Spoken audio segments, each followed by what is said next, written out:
Hello everyone, আসসালামু আলাইকুম। আজকে আমার মামি মাটির চুলায় গরুর মাংস রান্না করছে। আমার মামির কথাগুলো শুনলে আপনাদের ভালো লাগবে। বেশি মানুষজন আইছে সভা, এই জন্য আলু দিয়ে পাক শাক করতেছি। আমার ননদ আইছে, আমার ননদ না আইছে তো আমার ননদ একটু ননদি এই খালি আলু পছন্দ, এই জন্য আলুই তা খিলে আমার বুঝছেন।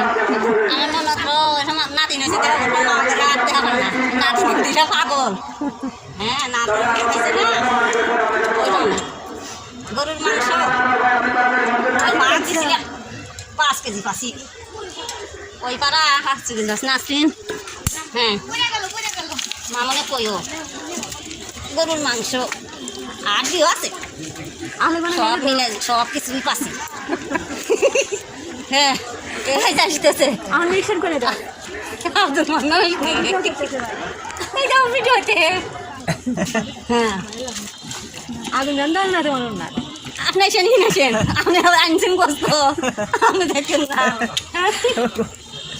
ভিডিও করে সব উঠে যাবো সব তো হ্যাঁ নাতিন নাতিন তো নাই গেছে ঢাকা বিলা তাকে দেখে ফেলে অফিসে দিয়ে পয়সা আইতেছি। হ্যাঁ হ্যাঁ তোমার সাম সেদ্ধ করুন ভালো করে সেজন্য আইসাল দিচ্ছি। এই আইসাল না অপূর্ব আইসাল। হ্যাঁ এই আইসালই না আইসালের মতন আছে বিয়ানে ছোট বিয়ানে খিলাম সেলিম বাড়ি বইয়া করে না আর গোয়া খিলাম আজকে কি মনে হচ্ছে।